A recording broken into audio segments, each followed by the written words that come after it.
Yun umikot lang yung po ba? ganong klase ng racket Oo. sa DPWH. Tapos no? magiging state witness ka? Talaga? Para daw ho yun sa bayan daw. Oo, okay. Sige, sandali. Bigyan natin linaw ang tanong ng ating mga kababayan patungkol ho sa guarantee GL. letters na yan. Nasa linya ho natin ang spokesperson ng Department of Social Welfare and Development, Assistant Secretary Irene Dumlao. Ma'am Irene, magandang umaga po at Merry Christmas in Magandang advance. umaga po. Thank you po sa oras, Asek. Good morning. Ay, magandang umaga, Weng and Weng. Magandang umaga din po sa lahat ng sumusubaybay ng itong Oo. programa. Ma'am, yung tanong na parang pasensya naman parang Pasensya na. pagod na pagod yung boses mo. Hindi ka pa yata nakakapahinga sa mga bagyo. Pero tanong lang po namin, nagsuspend nga daw po ba ang DSWD ng issuance o pamamahagi ng GL guarantee letter sa humihingi po ng tulong sa inyong tanggapan? Weng and Weng, lilinawin po natin. Please. Doon sa assistance to individuals in crisis situation, dalawa po yung pamamaraan ng pagbibigay natin ng tulong. It's either through outright cash or through the issuance of guarantee letter. Okay. Taon-taon po, dumarating yung panahon na kinakailangan natin ipunin na lahat ng mga statement of accounts, yung ng mga service providers, na kung saan nakapag-issue po tayo ng guarantee letter nang sa gayon bago po magtapos yung taon at bago magsara yung ating mga accounting books ay masettle po natin o mabayaran itong ating mga service providers para hindi po tayo papasok ng susunod na taon na meron tayong mga accounts payable na kailangan pong So ito pong December ay hindi po muna tayo mag-i-issue ng mga guarantee letter. This will give ample time to our service providers para po isumite sa DSWD yung kanilang statement of accounts kasama na lahat ng mga attachments ng gayon, mabayaran po namin sila. At hindi naman po maantala yung din kanila pong serbisyo nang sa gayon sa taon na ito mai-reflect na nila yung kanilang revenues o income ng tama. Kailan noong... nang sa gayon naman po, hindi tayo magkaroon ng utang, hindi naman po masira yung ating magandang relationship with them. Okay. Pero sa... Ganyan po, Weng and Weng, hindi nakakahulugan na titigil ang pagbibigay natin ng tulong sa ilalim po ng AIDS program. Sapagkat meron pa naman po tayong outright cash. Yon. So lahat Ngayon, na yun. halimbawa po, gusto nyo pa rin guarantee letter kasi medyo malaki po yung pangangailangan po niya. Pwede naman po yan, pero gagawin na natin or aayusin natin by January na.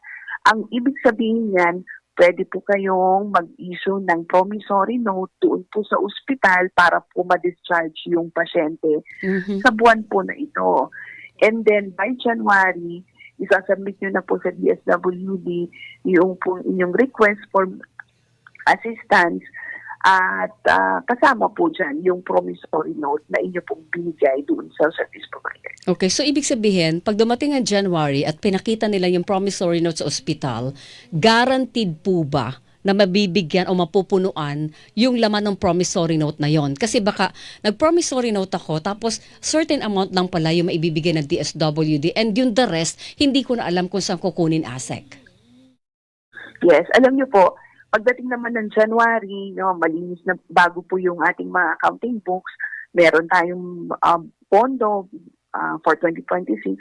So, ma-provide po natin yung request na tulong doon po sa ating assistance to individuals in crisis situation. Pero ano hong panghahawakan nila, ASEC? Kunyari, ganun lang ho ba yung kabilis, kadali?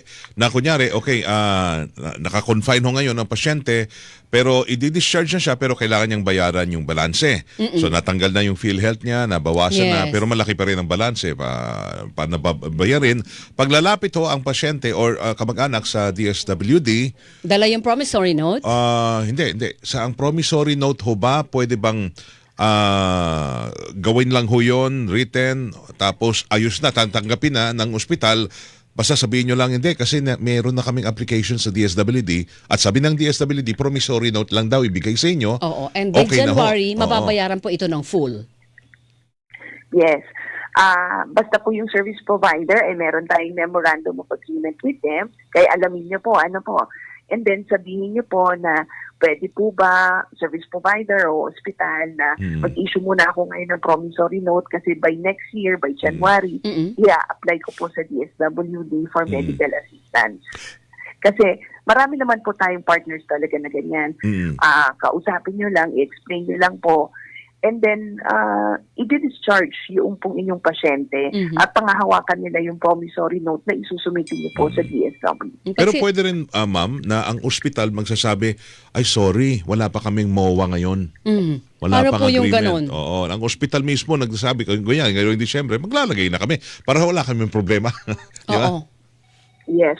Doon naman kasi may mga, although i-intensify natin, i-strengthen yung ating partnership with all our service providers, pero meron pa talagang pagkakataon na hindi pa po kami nakapag-enter ng, hindi pa kami nakapag-forge ng memorandum of agreement with the service provider. Ngayon, sa ganyan po pagkakataon, outright cash po muna tayo. No, mga around 10,000 pesos po yan, maximum, na pwede natin pong ibigay sa inyo para po magamit nyo doon sa inyong outstanding account doon po sa service provider. So ang cash na yan, mga Cash is hanggang 10,000 lang. 10,000 lang. That's correct po. Oo. Pag outright cash kasi, maximum of 10,000 pesos Pag po yung GL, pwede natin for medical assistance. Pag GL medyo mas konting Mas malaki. nadadagdagan. Oo. Yes, subject to the assessment of the social worker, pwede po tayong umabot hanggang 150,000 pesos. Pwede rin pong mas malaki dyan, depende nga po doon sa assessment ng social worker po natin. Okay. So ma'am, kailan ulit nagsimula yung suspension muna ng GL at hanggang kailan po ito tatagal? Para alam po ng mga kapuso natin kung ano yung period na kailangan nilang isipin sa GL. Okay, mag-upisa na po tayo nitong pong Disyembre. I think Friday kahapon o last day po natin kahapon mag-issue ng guarantee letter. So December 1, wala mo ng GL. Okay. Hanggang kailan po Wala po tatagal? munang Kailan? hanggang sa katapusan po ng Disyembre. So, isang buong buwan. By 2026, pag pumasok na po yung 2026, Opo. pwede na po tayong issue muli ng guarantee letter. Ma'am, paano- Taon-taon naman po natin itong Correct. ginagawa wing and wing. Opo, Correct, opo. Yun lang, ipinapaliwanag lang po muna natin uli sa ating mga kababayan. Nang sa gayon, hindi po magkaroon ng misinterpretation Correct. at wala pong impormasyon na lalabas na tumigil na po yung programa. Hindi po. Patuloy pa rin po yung programa. Asa Ma'am, ito. go ahead, Ewan ko, nasagot ba yun, no? Nasagot kung paano for renewal or nakaka-process pa yung MOA. Yun. Halimbawa Yun na kung yun. may pending, yung nga itatanong ko mamay, paano kung may pending tapos inabutan ng cut-off na December 1? Yun po ba ay mapaprocess outright halimbawa pagpasok ng January 2026? Kapag may pending po, Halimbawa po merong nakakasana, naka-request na, pero inabutan ng cut-off ng December 1 na suspension ng GL muna. Yun ay mapapasok po ng pending request na yun for January. alam niyo naman po kapag ganyan, syempre kakausapin natin yung service provider. Of course, natin yan. I-accommodate natin, especially na nangunawaan naman natin na lalo na yung mga talagang in crisis situation yung ating mga kababayan. So, kakausapin natin po yung service provider. Ma'am, pwede kaya siguro sa hinaharap, in the future, na itong hinihinging mga statement of account ba sa mga ospital, baka pwedeng, para wala ng bakante at December tuloy-tuloy, hindi ba pwede monthly sila mag-submite ng statement of account, di ba? Para monthly ang bayaran. At least wala tayong Tama December po. na alalahanin. Walang pending. Oo. Yeah. Actually, yan din naman yung gusto nating mangyari. Kaya nga na tayo nagkakaroon ng regular na makikipagpulong sa ating po mga service providers. Naunawaan po natin sila na kapag minsan po talaga hindi rin nila masettle agad. I mean to say, hindi nila ma-submit agad yung kanila pong mga statement of accounts at na iipon din po yan sa kanila. And syempre, pag sinabit nyo po yan sa aming financial service, may ipon din yan sapagkat marami rin naman po kaming mga vouchers. Kaya ang isa sa mga strategies na talagang i-adapt natin moving forward, of course, ay yung gawing digital na rin, yung pong ating processing ng mga documents. Nang sa gayon, hindi po kinakailangan na may manual submission, i-attach mo lahat ng kaukulang documents because anyway, pareho naman po kami ng mga hinahawakang dokumento. So, dapat po ay mas maging mapabilis na later on. Okay. We're actually working with the Commission of Audit para maka-develop rin nga tayo ng pamamaraan para po hindi tayo abutin Oo. ng Disyembre at Yun. doon pa lang po tayo mag-settle. Para ng lang cancellation or Para suspension. tuloy-tuloy. payables po natin. Para tuloy-tuloy. Asek, anong mga guarantee letter ang nakatigil sa yung pambayad sa ospital, yung X sa lang mga ba to? gamot, yung di ba may GL din ng Yes. DSWD sa mga pagbayad sa gamot?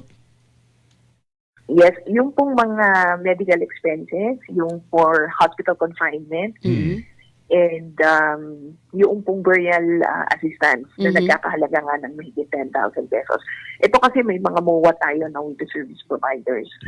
And gayon din nga po yung mga gamot.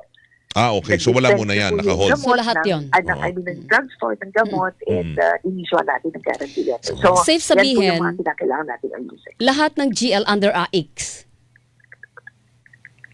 Tama Ayun, po. ayun. Lahat po Lahat ng ng guarantee GL. letter under Ng assistance AX. to individuals in crisis situation. Pero yan naman po ay mostly yung nabanggit ko sa hospital confinement, laboratory expenses na nagkakahalaga ng 10,000 piso, kaya din po sa burial, and of course dun sa drugstore.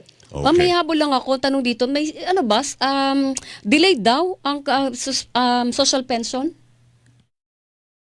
Sorry, hindi ko pa May mga natatanggap lang po kami reklamo dito sa Facebook. Delayed daw ang social pension ng senior citizen? Ang social pension po, ano po yan? Regular po natin na i-implement. Kasi in some areas, meron po na kada buwan, meron pong kada 2 months. Okay. O maximum po yan quarterly lang. Okay. Kasi nagkaroon na po ng directive si Secretary Rex Gatchalian na dapat po hindi matagal yung pong pagre-release ng social pension. Kung meron pong Delay. concern, ipagpaalam po sa amin po. Sana ipadala sa akin yung impormasyon para ma-inform ko po yung aming pong focal for the program. Yung Okay, palang, sige ito po. lang, pahabol lang, yung mga ospital pala, lalo na privado, hindi tumatanggap ng promissory. Bayaran nyo muna. Daw. Para magpapaabono ka muna. Oo, anyway. Asek, maraming salamat po sa oras, ha? Sige lang. Asek, salamat ng marami. Salamat din po Thank you. sa pagkakataon. Good Magandang umaga morning po po. sa inyo. Good morning. Thank you. Asek Irene Dumlao, ang spokesperson po ng DSWD. Salamat, mama. Kahit medyo